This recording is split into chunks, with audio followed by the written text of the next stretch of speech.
거장들은 고점 신호를 어떻게 보고 어떻게 매도하는지 이런 책들을 참고했습니다. 가급적 내용을 전달하는 정도로 하겠습니다. 피터 린치 투자 이야기 중에 조정장에서 잃은 돈보다 조정장을 예측하려고 시도하다가 잃은 돈이 훨씬 많다. 인버스 곱빼기 이런 거 하다가 손해 볼 수 있다는 거죠. 조정장을 피하기 위해 투자 시기를 조절하다가 상승장에 올라타는 기회를 놓치는 사람도 많다. 제럴드 로브 목숨을 걸고 투자하라. 단지 고평가되었다고 팔아서는 안 된다. 약세장에서는 더 평가절하되고 강세장에서는 더 갈 수가 있다. 자, 마찬가지 또 피터 린치 전설로 떠나는 월가의 영웅. 주식 종류별로 저성장주는 30에서 50% 상승하면 매도한다. 대형 우량주는 펀드 매니저가 대형 우량주를 완전 매도할 수는 없죠. 더 좋은 우량주로 교체 매매하는 경우가 있다. 아래처럼 이런 경우에 다른 주식으로 갈아탄다. 경기 순환주는 경기 사이클을 끝나기 전에 파는데 문제는 이제 그 시점을 아무도 모른다는 거죠. 다만 재고라든지 상품 가격 같은 신호로 판단을 할 수 있다. 고성장주는 말 그대로 성장주이기 때문에 10루타 종목을 놓치지 않는 것이 중요한데 핵심은 성장의 첫 단계, 두 단계 넘어갈 때 그 성장의 끝을 예측하는 거라고 합니다. 쉽게 말하면 성장성이 꺾일 조짐이 보이면 매도한다. 이런 이야기도 있습니다. 월스트리트 애널 40명이 최고의 주식으로 추천하고 주식의 60% 이상을 기관 투자자가 보유하며 투자 잡지에서 그 해당 CEO를 극찬한다. 그러면 매도해라. 윌리엄 오닐 최고의 주식 최적의 타이밍 중에 주가가 정확히 천장을 쳤을 때 팔 수는 없다. 팔고 나서 주가가 오른다고 해서 자책해서는 안 된다. 황소도 돈을 벌고 곰도 돈을 벌지만 돼지는 도살장으로 끌려간다. 돼지는 이제 탐욕을 너무 갖고 있다가 판단을 못하는 투자자를 말하겠죠.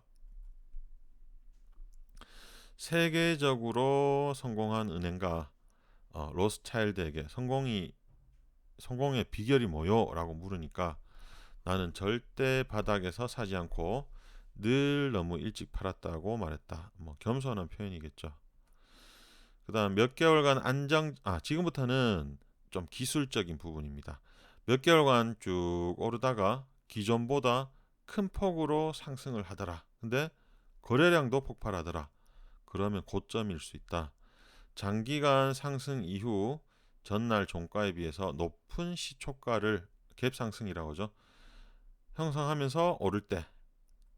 그 다음에 어떤 주식이 주봉으로, 물론 전제는 많이 상승한 주식 기준으로 주봉으로 2, 3주 이상 오르고 일간으로는 10일 중에 한 7, 8일 이상 빠르게 상승하더라.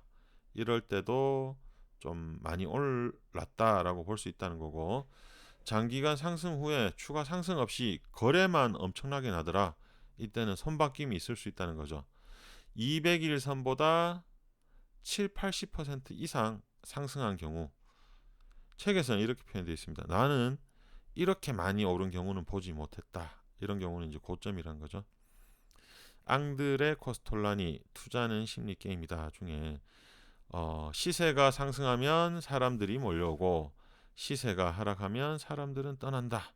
과매수, 부하 내동하는 투자자가 주식을 많이 갖고 있을 때는 이렇다 할 계기 없이 시장이 언제든지 붕괴될 수 있다. 반대로 과매도, 소심파 투자자들이 주식을 많이 갖고 있는 상태라면 나쁜 뉴스에도 주가가 오르고 좋은 뉴스에는 주가가 급등할 수 있다. 몇 달 동안 주가가 올라가면서 거래량이 계속 증가한다면 소심파 투자자에서 부하내동 투자자로 주식이 옮겨가는 것을 추론할 수 있다.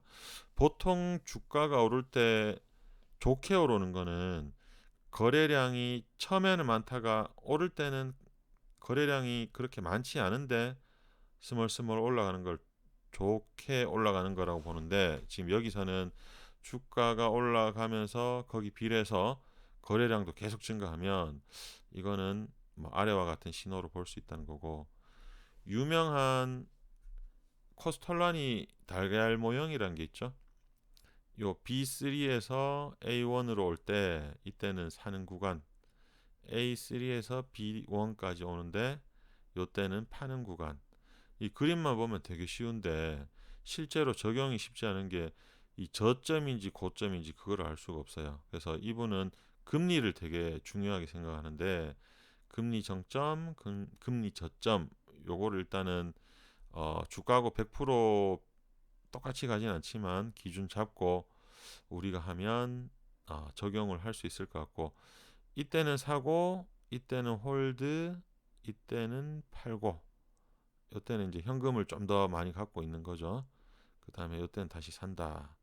이분도 마찬가지, 뭐 올랐다고 100% 현금 만들고 그다음 100%다 투자하고 그런 스타일은 아니고, 이분은 많이 홀드하는, 계속 갖고 가는 스타일인데, 그 중에 개별 종목들은 이렇게 사고 팔 수 있다는 겁니다. 이래나 저래나 뭐 딴 사람들하고 다르게 해야 돈을 번다는 거는 망고의 진리고, 이 정도까지 살펴보겠습니다. 감사합니다.